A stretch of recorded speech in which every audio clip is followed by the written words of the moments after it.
everyone to Stadium Journey Obstructed Views, the show where a couple of guys in a couple of countries have a couple of beers and discuss a stadium somewhere in the world and our experiences there. I'm Paul. And I'm Dave. And we are excited to be with you here again tonight. Before we get started, please make sure to subscribe to the Stadium Journey YouTube channel, like the video, and leave a comment if you feel so inclined. The official Stadium Journey review of today's venue can be found at stadiumjourney.com, or the link can be found right in the comments below. So let's get rolling. Dave, what are you drinking tonight? So I have a good sporting beer. I had in a previous episode, I had a beer in which a team was named after. And this today I have a beer that a venue has been named after. So no, it's not Coors Field in Denver, and it's not Miller Park. It's not, I don't really want to drink any of those. So today I have a Sleeman original draft from Guelph, Ontario, Sleeman Breweries, and the home of the Guelph Storm of the OHL is the Sleeman Center. So Sleeman used to be kind of a craft brew, and I think it's fair to say that they're too big to be considered a craft brew now, but they have not yet been swallowed up by the giants, as far as I know. I guess when I do the editing, I'll figure it out for sure. But nice, crisp, clean, pretty simple. Sleeman original draft. What do you got? All right, I have a brewery not named after a sporting event, but after a novel. So we were in the great whaling city of New Bedford. We went to Moby Dick Brewery in New Bedford. Great little brew pub there, right down on the waterfront. And I have a Simple Sailor. What kind of beer is it? I'm not sure. I'd have to look at the can again. It is an American style lager. What else would you expect me to have, right? That's Simple right. Sailor from Moby Dick Brewery in New Bedford. Really, it's a nice lager, right up my alley. So nothing but good things to say about it. If we were visiting today's destination, we might head on down to Animal Brewing Company and have a Chaos Monkey, because today we are talking about Kauffman Stadium, the home of the Kansas City Royals. Before we dive in, let's take a look at the Stadium Vitals.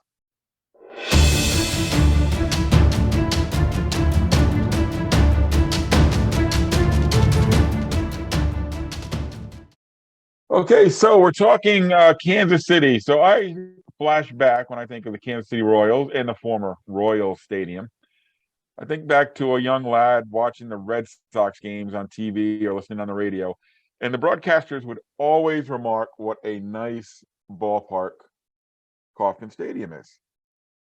Now that was, of course, that's back in the, I'm going to date myself here, the 70s.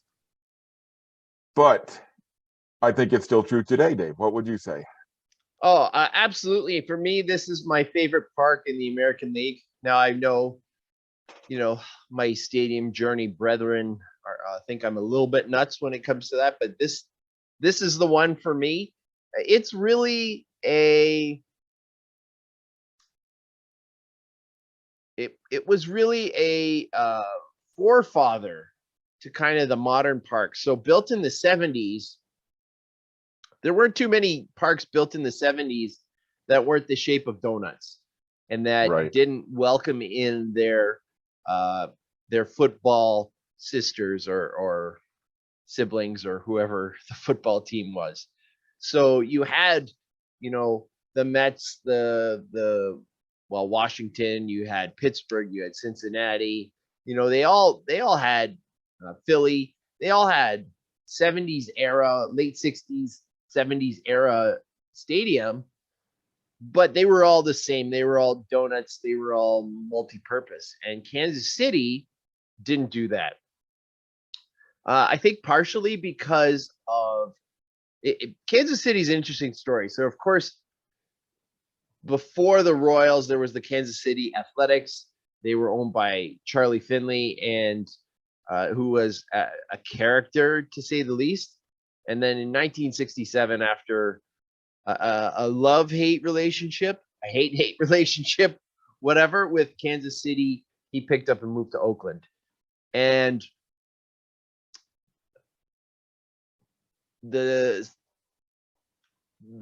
politicians in Kansas City were just shocked and ridiculously upset by this. So they pulled something that a few owners or a few outside of baseball have tried to pull, and nobody's ever really pulled it off.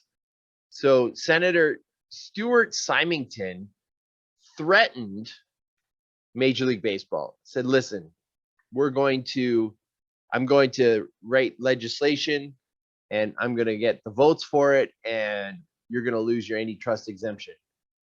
And then boom, boom, boom, suddenly there was an expansion team available in Kansas City. So fast that the brother of the Kansas City Royals was, you know who? Who came in an expansion? Who came at the same time? Angels, right? No. It's a tough one because is it the Seattle Pilots? It's the Seattle Pilots, and they were not ready at all. And as a result, it lasted a year, filed for bankruptcy. Bingo, bango, bongo. Bud Selig says, thank you very much. Hello, new Milwaukee Brewers. Anyway, Kansas City was much better off, and they found really, really excellent ownership in Ewing Kauffman, who the stadium is, of course, named after now. But they built Royal Stadium for baseball, only baseball. You know, across the pond or whatever, across the parking lot, they built Arrowhead Stadium for the Chiefs. For football, really and only football. Groundbreaking at the time, yes, because like you said, everybody was doing the dual purpose. Definitely. Probably not the most economical venture, but hey, when you look at what it costs, I think it cost them, it was like $70 million to build Royal Stadium. And when they renoed it, it cost them $250 million to reno. So a little price change. Yeah, the facility is fantastic. Yeah, they bucked the trend. Well, not back then, because the trend back then was to go to the suburbs. So they got this gigantic swatch of land, built 2 stadiums side by side.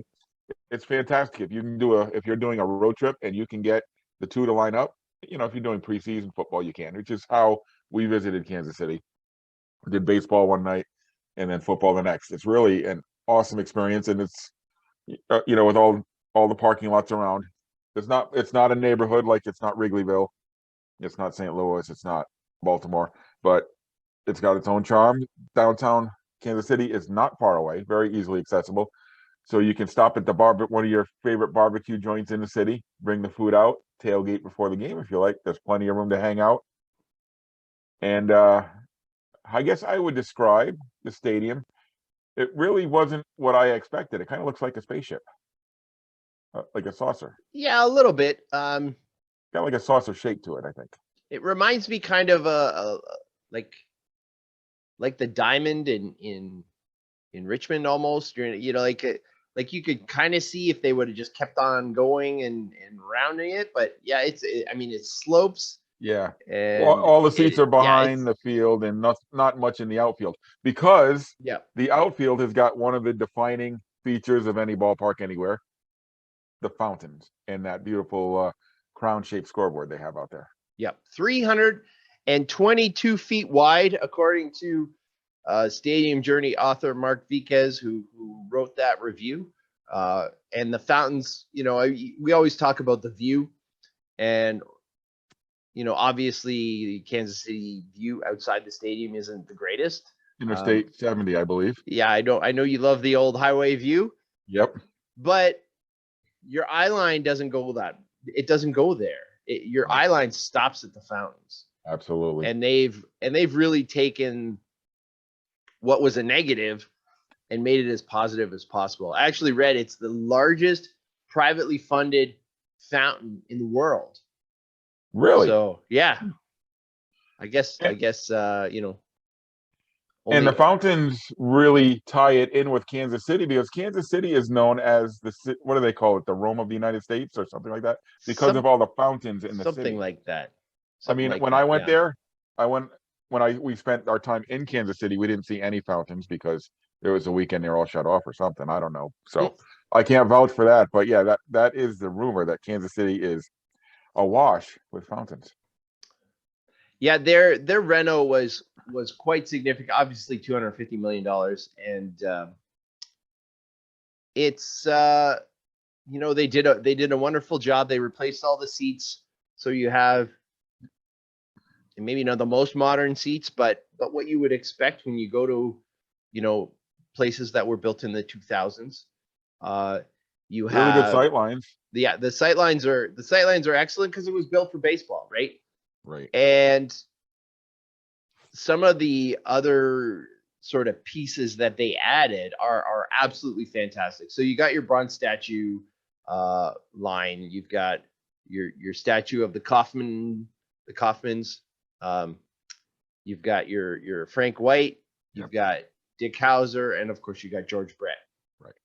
And then Kansas City also boasts one of the best Hall of Fame museums that there are out there. Absolutely. The tour is totally worth it because you get to spend a lot of time in that museum, whereas maybe you don't get that time when you're going to a ball game and the crowd is big.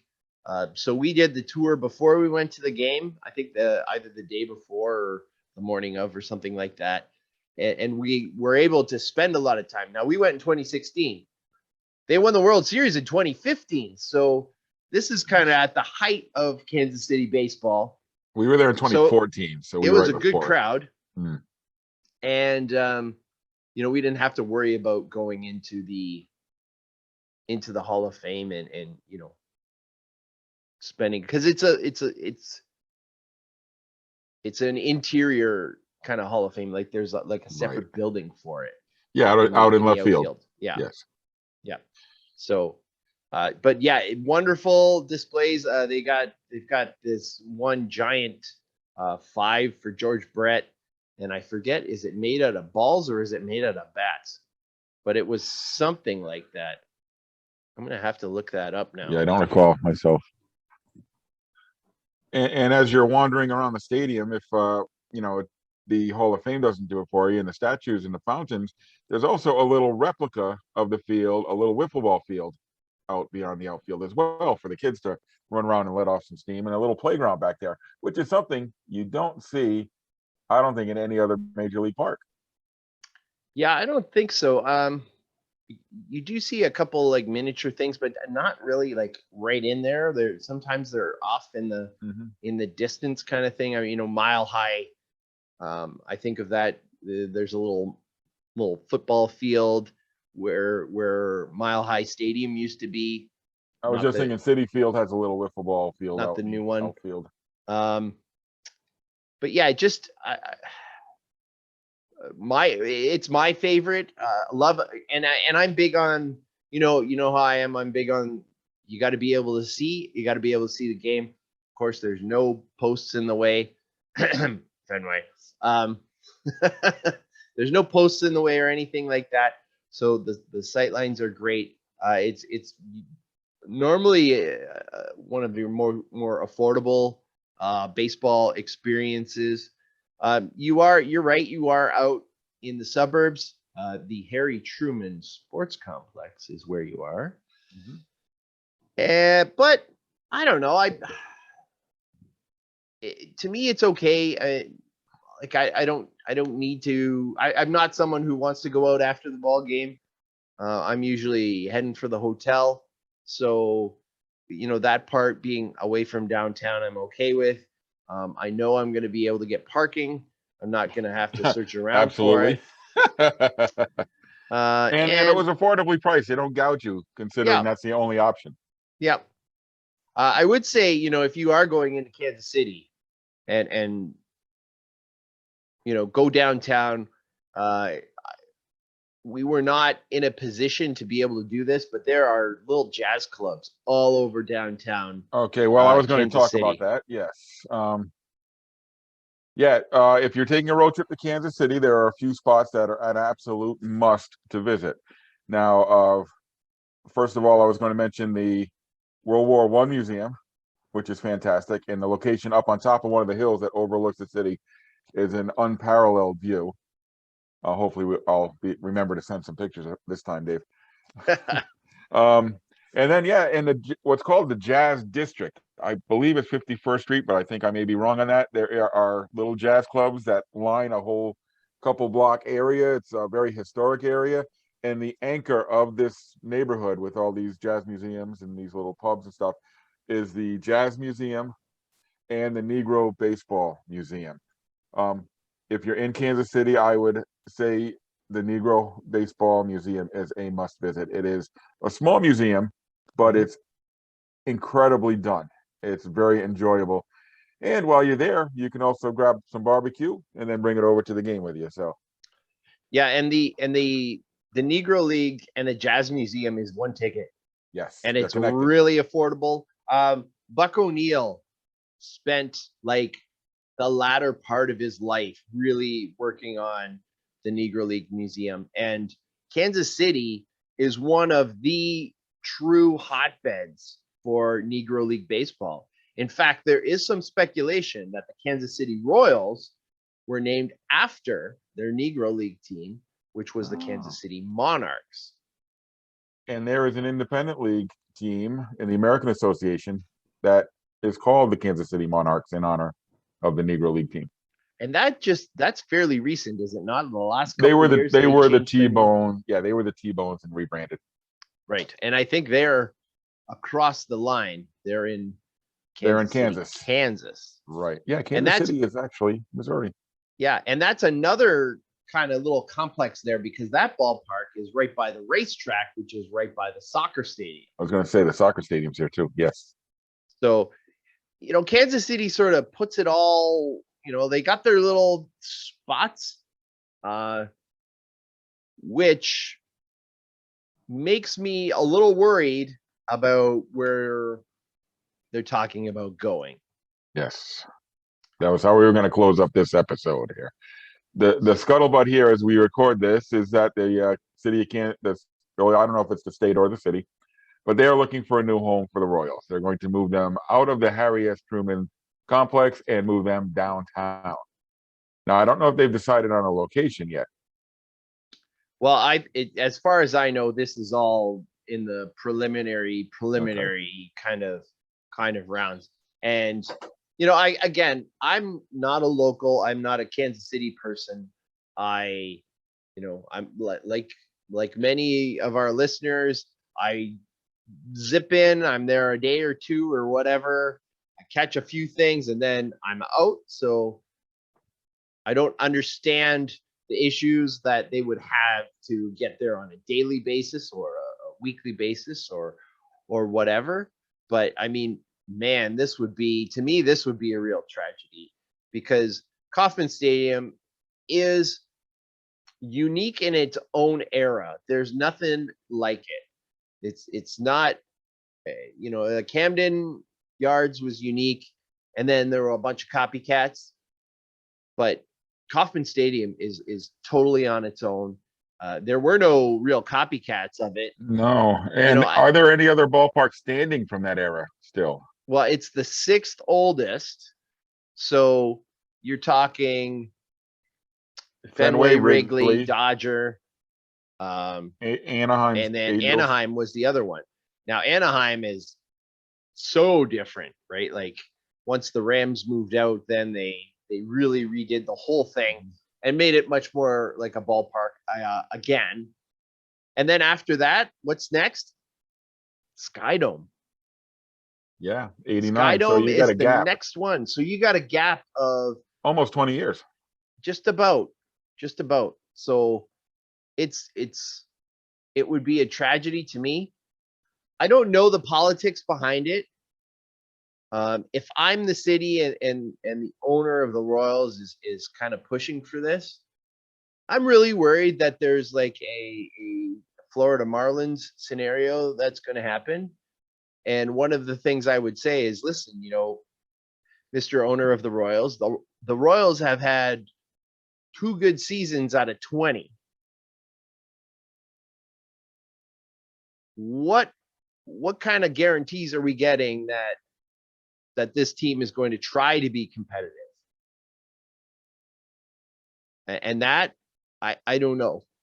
And if you think about it, once we got past that, like the mid 80s, right? The late 80s, and they were competitive.